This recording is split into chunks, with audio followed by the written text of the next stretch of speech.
नमस्कार, मैं हूं अंजलि वर्मा और आप देख रहे हैं प्रातः दर्पण का खास कार्यक्रम द पॉजिटिव नेगेटिव शो। और मेरे साथ स्टूडियो में मेरी सहयोगी मौजूद है राशि जैन आपके साथ हूँ।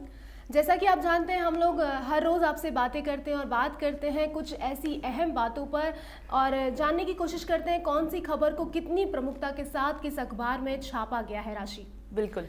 तो सबसे पहले खबर की शुरुआत करते हैं हम प्रधानमंत्री मोदी के साथ। काफ़ी बड़ी खबर है और सभी अखबारों में प्रमुखता के साथ इसको छापा गया है। फ्रंट पेज पे ये दिखाई दे रही है हमें इस वक्त। तो हम बात कर लेते हैं मोदी जी की। तो बीते मंगलवार को मोदी जी ने संबोधित किया है भारत देश को, भारत देश के वासियों को संबोधित करके, और उन्होंने कोरोना संकट काल जो ये लगातार बढ़ता जा रहा है इस पे काफ़ी बातों पर चर्चा की और लोगों को समझाने का प्रयास किया है। क्योंकि प्रधानमंत्री मोदी का कहना है कि त्योहारी सीज़न शुरू हो चुका है, ऐसे में जो लोगों के घर से बाहर निकलने का सिलसिला जो जारी है और मास्क जो हैं वो नदारत से कहीं ना कहीं नज़र आ रहे हैं, इन्हीं पर कई बातें और कई बिंदुओं पर प्रधानमंत्री मोदी ने राष्ट्र को संबोधित किया है। बिल्कुल, उन्होंने कहा है कि लॉकडाउन गया है पर कोरोना नहीं। उन्होंने कहा है कि हमें सतर्कता और सावधानी बरतने की और आवश्यकता हो चुकी है। और अंजलि जी, आपको बता दूं कि उन्होंने कुछ अहम बातें भी कही हैं जी, तो मैं अपने दर्शकों के साथ साझा करना चाहूँगी और चाहूँगी कि आप उस पर अपनी विशेष टिप्पणियाँ दें। जी जी, ज़रूर ज़रूर। उन्होंने कहा है कि कोरोना से जंग में जब तक दवाई नहीं तब तक ढिलाई नहीं। जी, तो इस बात उन्होंने साफ कर दिया है कि जब तक कोरोना की वैक्सीन नहीं आ जाती, जैसा कि आप और हम सभी जानते हैं, काफ़ी जद्दोजहद के साथ सभी देश लगातार कोरोना वैक्सीन को बनाने में वैज्ञानिक हैं जो जुटे हुए हैं। ऐसे में प्रधानमंत्री मोदी ने राष्ट्र को संबोधित करते हुए अपील की है कि जब तक वैक्सीन नहीं आती तब तक आप लोग सुरक्षित रहें, क्योंकि एक बार भी अगर ढिलाई बरती जाती है भारत देश में, जैसा देखा जा रहा है, आंकड़ा जो है वो थोड़ा सा नीचे आ चुका है, मृत्यु दर में भी कमी आई है और सही होने वाला जो संक्रमित आंकड़ा है वो भारत देश में पहले स्थान पर बन चुका है। ऐसे में जो ग्राफ हम लोग का जो अब सही चल रहा है, सही पायदान पे अब हम लोग आगे उतर रहे हैं, कहीं ये जो पायदान है कहीं हमारे हाथों से फिसल ना जाए, ये जो मौका है हमारे हाथों से कहीं निकल ना जाए, कहीं संक्रमित का जो बम है वो दोबारा से विस्फोट ना हो जाए। इसीलिए प्रधानमंत्री मोदी ने राष्ट्र को संबोधित किया और चेतावनी दी है कि जब तक वैक्सीन नहीं आ जाती तब तक ढिलाई बिल्कुल भी ना बरतें। अब जैसा कि इन्होंने कहा कि कहीं ये हम मौका ना गवा दें, रिकवरी रेट को हम जैसे जैसे पकड़ पा रहे हैं तो कहीं वो मौका निकल ना जाए। उसी में हमारे मोदी जी का कहना है कि दुनिया के बाकी देशों की तुलना में हमारा रिकवरी रेट बहुत अच्छा है, जैसा कि अभी अंजलि जी ने आपसे ये कहा था।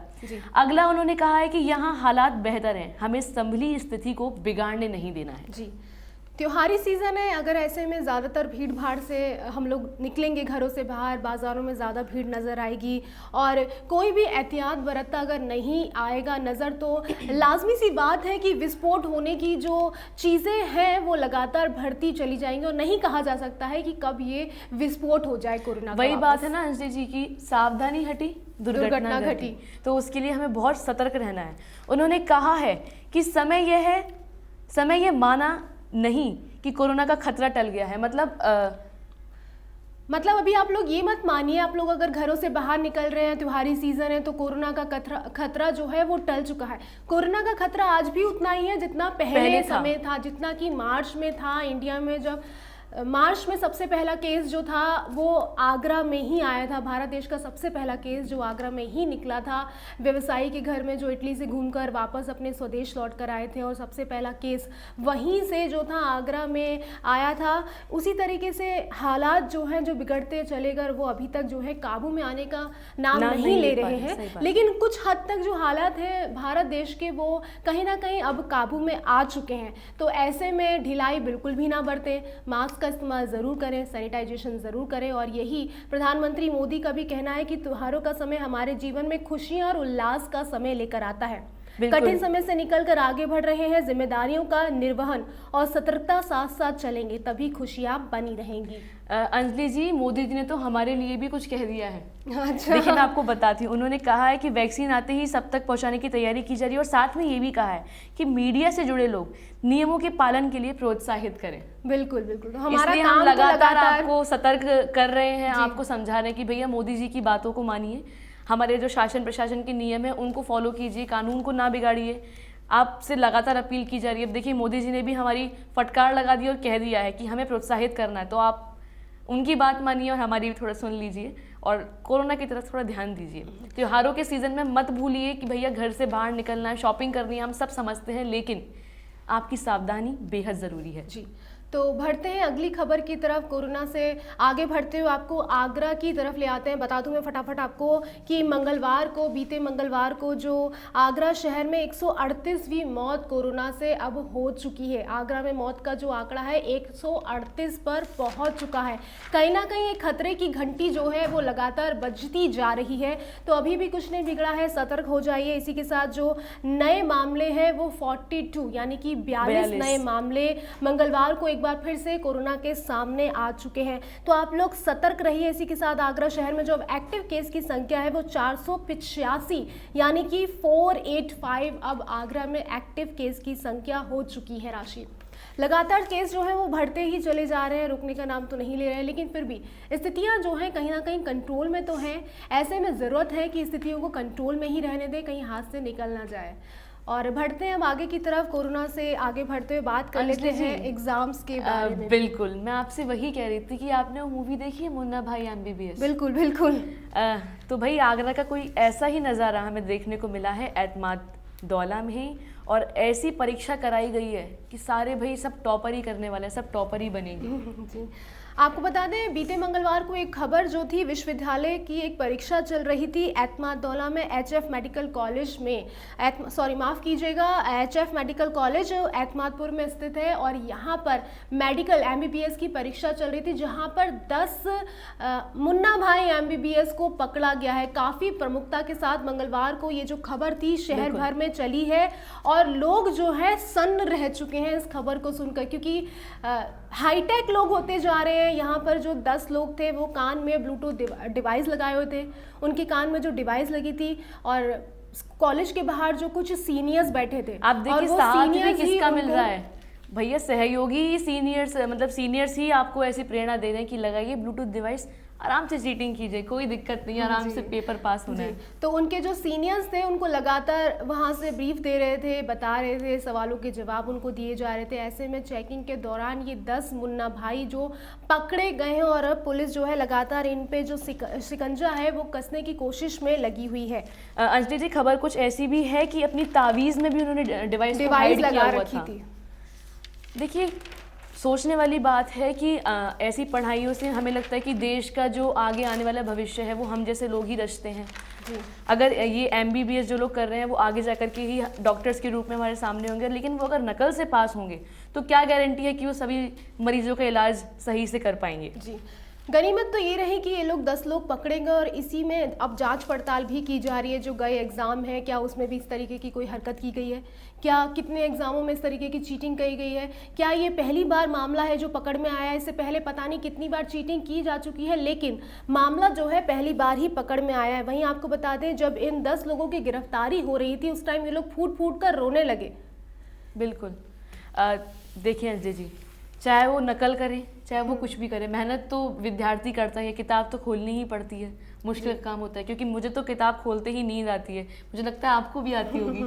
लेकिन पढ़ाई तो फिर भी करनी होती है। वहीं आपको बता दें नकल के पीछे एक बड़ा रैकेट होने का अंदेशा भी जताया जा रहा है। हो सकता है जांच पड़ताल में कुछ और नया तथ्य खुलकर सामने आए और जिस एग्ज़ाम में अब चीटिंग की जा चुकी है उसके बाद देखने वाली बात यही होगी कि अब प्रशासन इस मामले में किस रुख से और किस मोड़ पर और किस चीज़ के साथ आगे बढ़ता है और किस चीज़ को मुद्दा बनाकर, क्या इस MBBS के जो 10 मुन्ना भाई हैं इनको मुद्दा बनाकर आगे की रणनीति तैयार की जाती है, कोई टीम का गठन किया जाता है। एक बात तो है, योगी राज में ये नकल वकल कुछ ज़्यादा नहीं पकड़ी जा रही है। मुझे लगता है कि प्रशासन अपना काम बहुत तरीके से, बहुत सलीके से, हाँ, बहुत किया जा रहा है। लगातार शिकंजा जो है वो कसना भी चाहिए ऐसे लोगों को, क्योंकि यही जो है भारत देश का भविष्य है और अगर भविष्य ही इस तरीके की हरकत करेगा तो ये तो कहीं ना कहीं भारत देश को ले डूबने की बात हो सकती है, क्योंकि आगे जाके इन्हीं को देश संभालना है और अगर हमारा जो भविष्य है अगर वो ही ऐसा करेगा तो सोच ही सकते हैं कि किसी अगर पेड़ की अगर नींव ही कमजोर हो गई तो फल उस पर आना फिर डाउटफुल हो जाता है थोड़ा।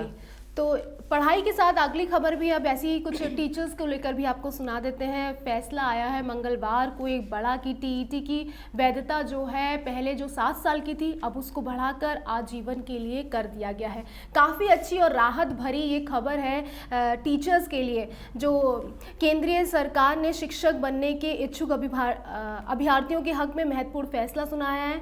उन्होंने कहा है कि जो टीटीई की जो वैधता है जो 7 साल की हुआ करती थी अब वो आजीवन कर दी गई है।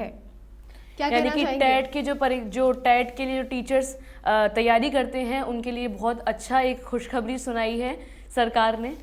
उम्मीद करते हैं कि इससे शिक्षा विभाग में काफ़ी उत्साह की लहर दौड़ गई होगी। जी, तो बढ़ते हैं आगे की तरफ और अब बात कर लेते हैं टीआरपी से जुड़े खेल के बारे में। तो आप लोग तो बखूबी वाकिफ़ ही हैं कि टीआरपी का क्या खेल चल रहा था। जो खेल पकड़ में आया था उसके बाद काफ़ी सुर्खियां भी इस खबर ने बटोरी थी।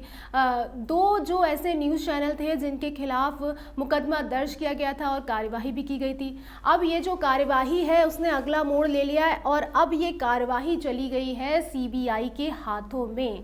तो आपको बता दें ये बहुत बड़ी खबर है कि जो टीआरपी का खेल चल रहा था इस पर लगाम लगाने के लिए सिफारिश की गई थी कि ये जो मैटर है वो सीबीआई को दिया जाए और वो लोग अच्छे से इसमें जांच पड़ताल करके और उस मुद्दे की तह तक जाएं कि आखिरकार ऐसा खेल खेला ही क्यों गया।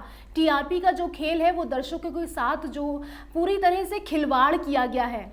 वैसे टेलीविज़न की दुनिया में लोग जैसा हमने सुना है, हम सुनते आ रहे कि टेलीविज़न की दुनिया में बहुत घोटाले होते हैं। घोटाला तो नहीं कहेंगे, देखिए हर श्रेणी में हर जगह पर कुछ कुछ लोग मौजूद होते हैं। अब कौन अपने काम को किस तरीके से कर देता है बस वही खेल का कारण बन जाता है। जैसे टीआरपी का खेल अभी हुआ है तो ऐसा नहीं है कि टेलीविज़न की पूरी दुनिया घोटालेबाज है, ऐसा नहीं होता है।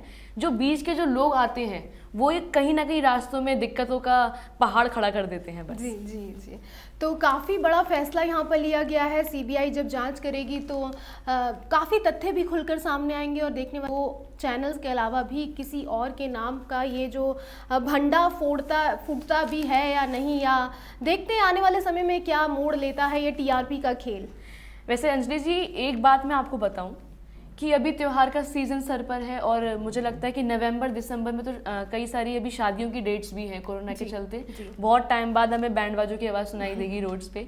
तो अभी इसी के चलते एक शिकायत जो बेचारे आगरा के जो आगरा में रहने वाले जो लोग हैं वो उनको डेली एक समस्या का सामना करना पड़ रहा है, वो ये है टूटी हुई सड़कें। देखिए 3 माह हो चुका है सड़क को बने हुए, जो कि 60 लाख की लागत लग के बनी थी और वो 3 माह के अंदर ही अंदर टूट गई।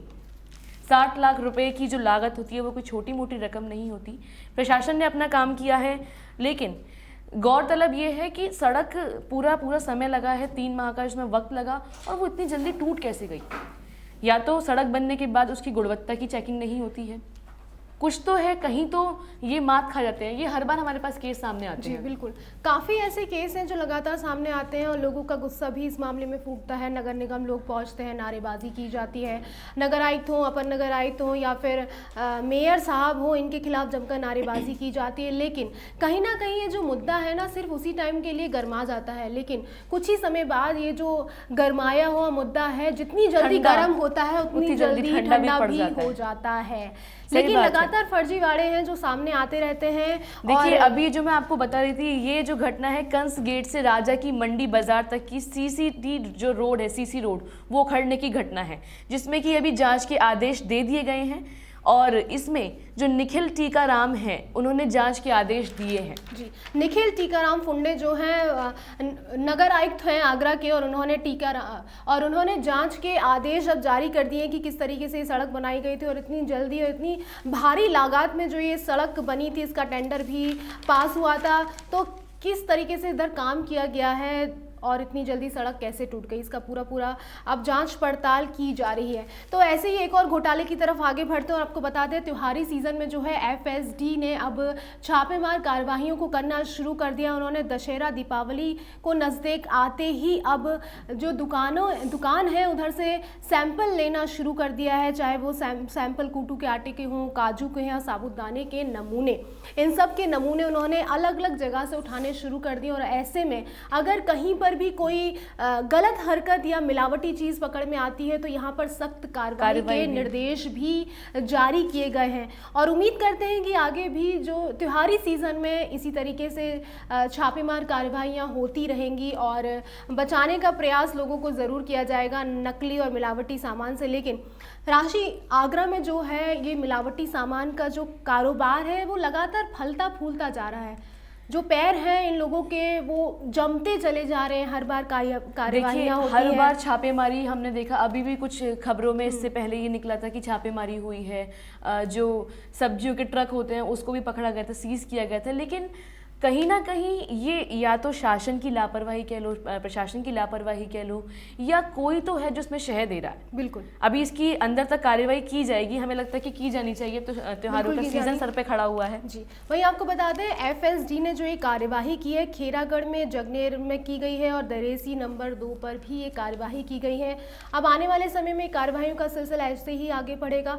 हर बार दिवाली या होली के आसपास जैसे ही त्योहारी सीजन आता है छापेमारी का सिलसिला शुरू हो जाता है, कार्रवाइयाँ होती हैं, चालान कटते हैं, दुकानें सील हो जाती हैं, लेकिन वापस वही बदस्तूर जारी हो जाती हैं चीज़ें। वापस मिलावटी खेल जो लगातार है शुरू होता है वो चलता रहता है।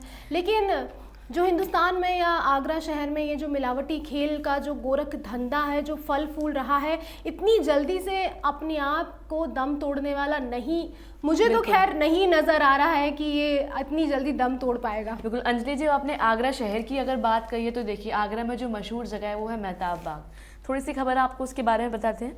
मेहताब बाग में प्री वेडिंग शूट का वीडियो वायरल हो गया है। देखिए अभी कहीं पर भी सरकार ने इतनी मान्यता प्राप्त नहीं की है कि कहीं भी हम जमघट लगा दें या कहीं पर भी इतनी भीड़ भाड़ करें, तो उसी के चलते मेहताब बाग में मंगलवार को बिना अनुमति के प्री वेडिंग शूट का जो वीडियो है वो वायरल किया गया है। जानकारी पर एतमादुल्ला थाना के प्रभारी रामविलास मेहताब बाग पहुंच गए, जिसमें भारतीय पुरातत्व सर्वेक्षण यानी कि ASI के कर्मचारी मामले को एक दूसरे पर टालते नजर आए। हमें समझ नहीं आता, ये मुझे लगता है कि ये धंधा बनाने का, अपना एक पैसा जमा करने का एक अलग तरीका उन्होंने अपना लिया है। जब आपको सरकार ने अनुमति नहीं दी है तो फिर क्यों ऐसे कार्य करना जिससे आपकी जो गुडविल होती है, आपकी जो इमेज होती है उस पर सवाल उठाया जाए। अभी देखिए जब हमारे ये जो पुरातत्व सर्वेक्षण के जो हमारे ये जो कर्मचारी हैं, अब जब प्रभारी रामविलास जी ने सवाल जवाब किए तो देखिए प्रभारियों पे सवाल उठ गया कि अब इनके होते हुए जब वहाँ पर वो लोग तैनात हैं, इनकी नज़रों में इनकी जो जब वहाँ पे ये तैनाती की गई है तब भी ये प्री वेडिंग शूट हो गया।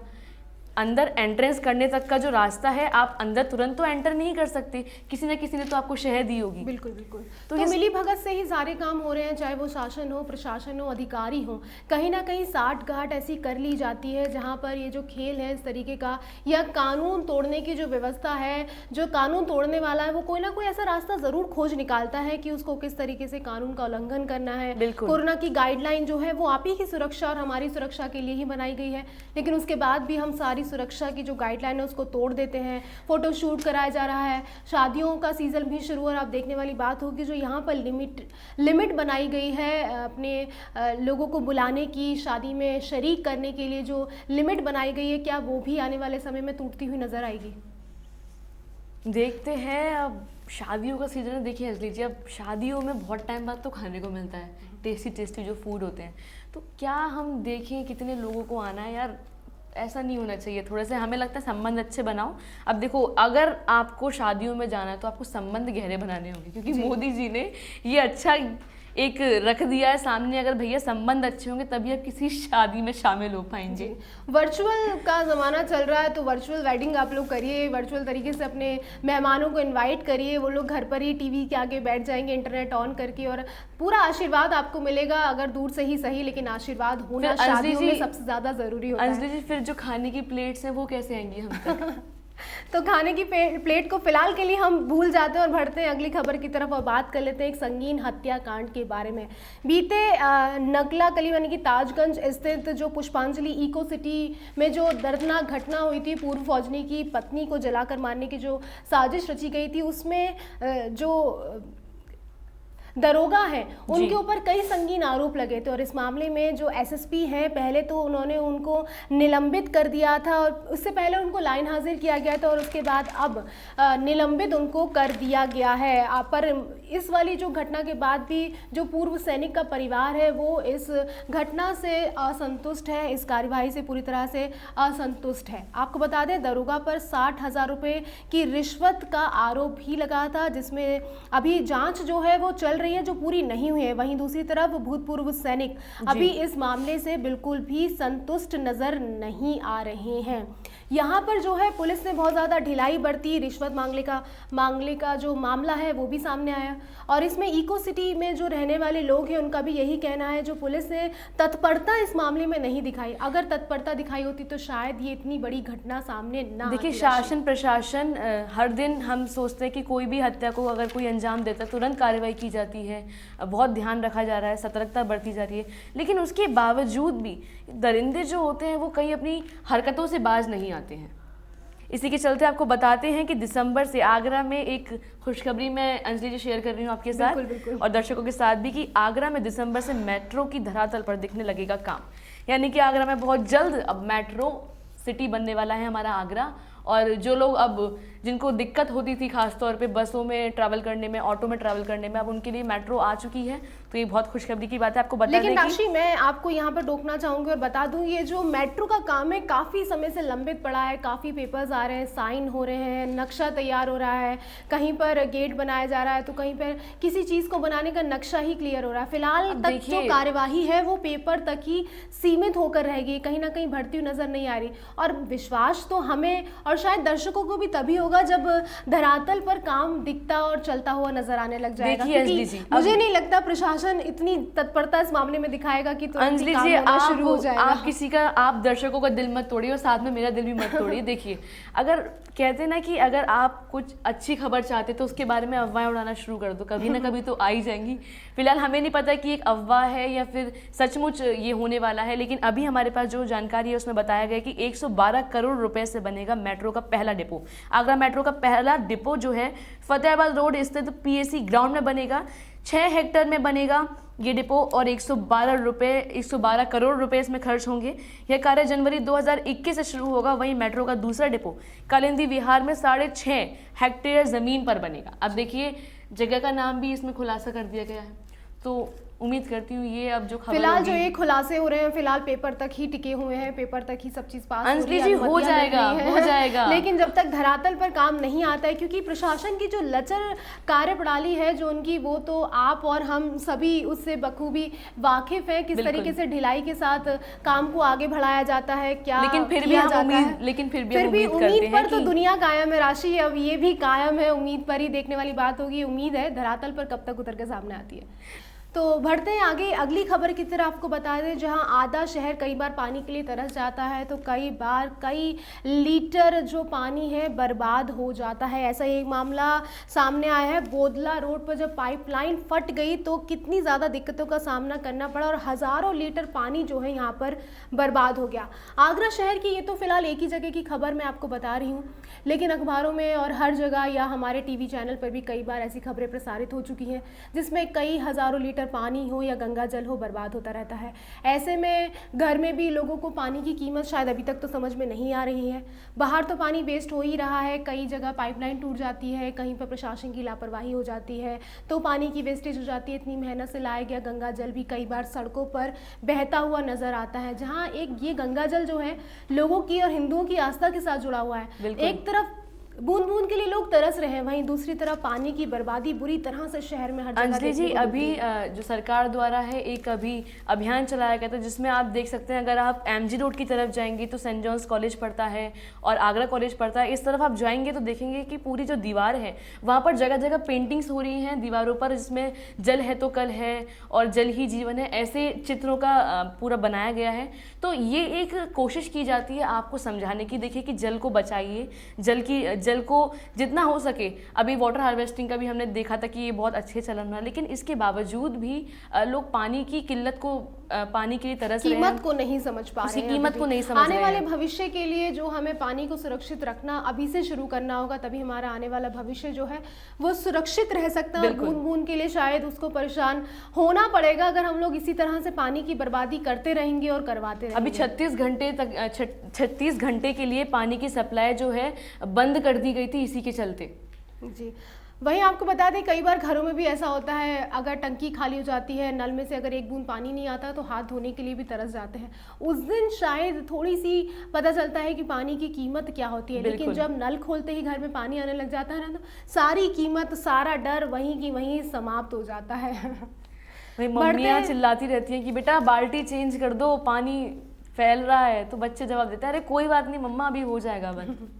तो बढ़ते हैं अगली खबर की तरफ और बता देते हैं आपको, न्यू आजमपाड़ा में जो धमाका जो इतना बड़ा हुआ था, उसमें जो चमन मंसूरी थे उनकी गिरफ्तारी के लिए पुलिस लगातार दबिश दे रही है। लेकिन अभी इतने दिन बाद भी जो 4 मौतों का जिम्मेदार जो है चमन मंसूरी, अभी भी पुलिस की गिरफ्त से बाहर है, अभी भी पकड़ में वो नहीं आए हैं। पुलिस ने टीमों का गठन कर दिया है, लगातार छापेमार कार्यवाहियाँ की जा रही है, लेकिन चमन मंसूरी की तलाश जो है अभी तक खत्म होने का नाम नहीं ले रही है। देखिए, सनफ्लावर स्कूल के पीछे ये जो हादसा हुआ था, ये एक बहुत बड़ी घटना थी जिससे आगरा में शाहगंज के जो एरिया है, जो क्षेत्र है, वहाँ पर सनसनी फैल गई थी। देखिए, अगर ऐसा कोई भी अवैध कारोबार वहाँ पर किया जाता है, पटाखों का मैंने सुना है कि वहाँ गोदाम था, तो अभी त्योहार का वक्त है और पटाखों की ठीक है हम समझते हैं कि ये भी सेलिंग अच्छी होगी, लेकिन इसके चलते आपको सावधानी बहुत बरतनी है। आपको बता दें चमन मंसूरी ने जो है अपने जो गोडाउन था, जो जगह थी, उधर उन्होंने अनलिमिटेड विस्फोटक सामान रखा हुआ था, जिस पर ही पुलिस ने इसी को मद्देनजर रखते हुए उसके खिलाफ गैर इरादतन हत्या और विस्फोटक अधिनियम का मुकदमा उसके ऊपर दर्ज किया है और उसकी गिरफ्तारी के लिए पुलिस ने आधा दर्जन स्थानों पर अभी तक दबिश दी है। वहीं जो चमन मंसूरी की तलाश में पुलिस की जो छापेमारी है वो अभी तक खत्म नहीं हुई है। इसी के साथ उसके जो घर पर है ताला लटका हुआ है। परिजन जो है चमन मंसूरी के, उन्होंने अपने रिश्तेदारों के यहाँ पे शरण ले ली है। देखने वाली बात होगी कि पुलिस की छापेमारी कब समाप्त होती है, कब सफलता पुलिस को हाथ लगती है और 4 मौतों का जिम्मेदार चमन मंसूरी कब पुलिस की पकड़ में आ पाता है। अंजलि जी, हमने बहुत सारी खबरें सुना ली, अभी आईपीएल सुनेंगे? बिल्कुल बिल्कुल, बढ़ते हैं आईपीएल की तरफ। समय की थोड़ी कमी है हमारे पास, तो आईपीएल की तरफ बढ़ते हुए करते हैं अपने शो को आगे। ठीक है, तो हम आपको बताते हैं कि भाई धवन की रिकॉर्ड पारी किंग्स पर पड़ी है भारी। आपको बता दें कि जो शिखर धवन है उन्होंने लगातार 2 दशक बनाए हैं जो कि किंग्स पर भारी पड़ चुके हैं। अभी भाई किंग्स की अगर बात आती है तो चेन्नई सुपर किंग्स के जो कप्तान है महेंद्र सिंह धोनी, अब इससे जो है दर्शकों को थोड़ी सी याद आ रही है धोनी जी की। अब आपको बता देते हैं कि क्या हमारे पास खास ये खबर है। चेन्नई सुपर किंग्स के कप्तान महेंद्र सिंह धोनी ने कहा कि आईपीएल के आगामी मैचों में उनकी टीम बदलाव करते हुए युवाओं को आजमाएगी, लेकिन किसी भारतीय खिलाड़ी में अभी ज़रूर चमक नहीं दिखाई दे रही है। कैसे दिखाई देगी भाई? धोनी जी की याद तो सभी को आती है और धोनी जी के बिना मैच हो अगर अधूरा सा नजर आता है। धोनी के बिना वही है कि अब उतनी चमक नहीं रहती अगर धोनी ना हो तो। खैर, शिखर धवन ने काफ़ी अच्छी अपनी जो मैच है उसकी जो उन्होंने प्रैक्टिसिंग की है, अपने आप को पॉलिश किया काफ़ी अच्छे तरीके से किया। आपको बता देते हैं मैच की यहाँ पर आईपीएल की जो अंक तालिका आपके साथ में साझा करती हूँ। टीम के नाम आपको बताएंगे, साथ में उसके मैच बताएंगे और जीतने और हारने का जो सिलसिला है आपके संग वो भी साझा करेंगे। दिल्ली कैपिटल्स के जो हैं टोटल मैच हुए हैं 10, जिसमें से दिल्ली कैपिटल्स 7 मैच जीते हैं और 3 मैच हारे हैं। मुंबई इंडियंस के हुए हैं अभी तक 9 मैच, जिसमें कि वो 6 मैच जीते हैं और 3 मैच हारे हैं। वहीं रॉयल चैलेंजर्स बेंगलुरु ने अभी तक 9 मैच हुए हैं और 6 जीते हैं और 3 हारे हैं। सेम चल रही है अभी मुंबई इंडियंस और रॉयल चैलेंजर्स बेंगलुरु। इसके साथ कोलकाता नाइट राइडर्स ने 9 मैच अभी तक हुए हैं, जिसमें कि 5 जीते हैं और 4 हारे हैं। इसी के साथ किंग्स 11 पंजाब के 10 मैच हुए हैं, जहां पर उन्होंने 4 मैच जीते हैं और 6 मैच हारे हैं। किंग्स 11 पंजाब का भी देखिए, अब देखते हैं कैसे प्रदर्शन रहेगा। इसी के साथ राजस्थान रॉयल्स के 10 मैच हुए हैं अभी तक, जिसमें कि उन्होंने भी 4 मैच जीते हैं और 6 मैच हारे हैं। आपको बता दें कि वहीं सनराइजर्स हैदराबाद जो है उनके अभी तक 9 मैच हुए हैं, जिसमें से उन्होंने 3 मैच जीते हैं और 6 मैच हारे हैं। भैया सनराइजर्स हैदराबाद का अब देखते हैं क्या होने वाला है। उम्मीद करते हैं कि जैसा भी हो भैया कहीं ना कहीं जीत इनको भी मिले। चेन्नई सुपर किंग्स के जो अभी तक हुए हैं उनके 10 मैच टोटल हुए हैं, जिसमें से उन्होंने 3 मैच जीते हैं और 7 मैच हारे हैं। भैया डेली आईपीएल जो है अपना पूरा जोश और पूरा एकदम जोर शोरों पर है और जो दर्शक हैं उनमें खासा इसके लिए उत्साह रहता है। रात को अगर जैसे 7 बजता है शाम का, वहीं मैं देखती हूँ कि टीवी में सब जगह आईपीएल ही आईपीएल छा जाता है।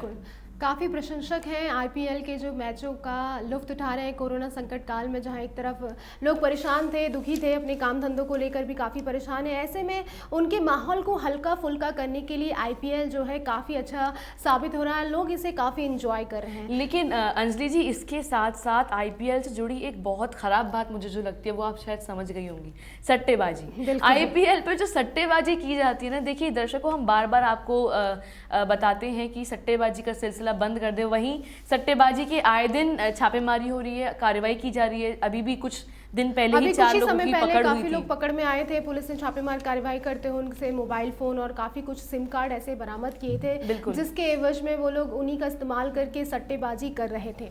तो बढ़ते हैं आईपीएल से आगे की तरफ और कुछ नेगेटिव खबरों के बाद अब आते हैं आपको एक पॉजिटिव खबर की तरफ ले चलते हैं। आपको बता दें, नवरात्रि पर और सड़कों पर, आगरा की सड़कों पर आपको 50,000 नए वाहन दौड़ते हुए नजर आएंगे। जहां नवरात्रि का सीजन शुरू हो चुका है, ऐसे में शुभ माना जाता है इन दिनों को। कई लोगों ने गाड़ी की बुकिंग कर दी है, कई ऐसे नए नए मॉडल हैं जो बाजार में लॉन्च किए जा रहे हैं। लोगों ने खरीदारी करने का सिलसिला शुरू कर दिया। लोगों का मानना है जो कोरोना संकट काल है वो समय अब जा चुका है, अब त्योहारी सीजन है, तो हम आगे बढ़ेंगे और अपने घर के लिए, अपने घर वालों के लिए कुछ खुशियां बटोरने की कोशिश करेंगे। तो बाजार में नए मॉडलों के साथ अब सड़कों पर आपको 50,000 नए वाहन दौड़ते हुए नजर आएंगे। 2 पहिया हो या वो 4 पहिया हो, हर तरफ बिक्रियों का सिलसिला, राशि शुरू हो चुका है। तो क्या राशि आप भी गाड़ी बुक करने के मूड में नजर आ रही है? हाँ, बिल्कुल, मैं बुक कर दूंगी। देखिए, बुकिंग मेरी होगी लेकिन पैसा आपका होगा। तो इस बार का गिफ्ट शायद राशि को हमारी तरफ से ही मिलने वाला है, गाड़ी का। चलिए राशि, होपफुली कि हम आपको एक गाड़ी ज़रूर गिफ्ट कर पाएँ। तो इसी से जुड़ी एक नेगेटिव खबर भी मैं आपको बता दूं, जहां एक तरफ जो वाहन कारोबार है वो धड़ल्ले से आगे बढ़ रहा है, नई ऊंचाइयों को छू रहा है। कोरोना संकट काल में जो बाजार में मंदी आई है, नवरात्रों में उस मंदी ने उछाल ले लिया है और गाड़ियों की बुकिंग का सिलसिला शुरू हो चुका है। ऐसे में जो आशियाने हैं उस पर अभी भी कोरोना का जो काल है, जो संकट है, वो गहराया हुआ है। जो काले बादल हैं आशियाने पे पड़े हैं, वो अभी छटने का नाम नहीं ले रहे हैं। इस दर जो 7,000 आशियाने हैं जिनको खरीदने वाले अभी तक कोई नजर नहीं आ रहा है। वैश्विक महामारी कोरोना ने हर व्यवसाय की कमर तो तोड़ दी है। रियल एस्टेट कारोबार की पहले से ही हालत तो काफी खराब थी, लेकिन कोरोना संकट काल की वजह से ये हालत और भी ज्यादा खराब हो चुकी है। बिल्कुल। और ऐसे में जो 7,000 आशियाने हैं उनको खरीदार नहीं मिल रहे हैं। तो हम आशा करते हैं कि गाड़ियों के साथ आप लोग एक फ्लैट भी बुक कर लीजिए। तो गाड़ी तो राशि ने मेरी तरफ से बुक कर ली, तो मैं चाहूंगी कि एक आशियाना इनमें से एक मेरे नाम बुक कर दिया जाए। दर्शकों, एक बात मैं आपको बताती हूँ, जब मुझसे कोई कुछ मांगता है, डिमांड करता है या गिफ्ट की या बात आती है, तो मैं हमेशा एक ही जवाब देती हूँ, सॉरी मुझे आपकी आवाज़ नहीं आ रही। तो राशि ने तो यहाँ पर सुनना बंद कर दिया है। तो अब जब सुनना बंद हो चुका है तो हम लोग लेते हैं आपसे इजाज़त। कल होगी फिर से आपसे मुलाकात और चर्चा हम करेंगे द पॉजिटिव नेगेटिव शो में, कुछ पॉजिटिव और कुछ नेगेटिव खबरों के साथ। तब तक के लिए आप बने रहिए प्रातः दर्पण के साथ और मुझे दीजिए इजाज़त। नमस्कार।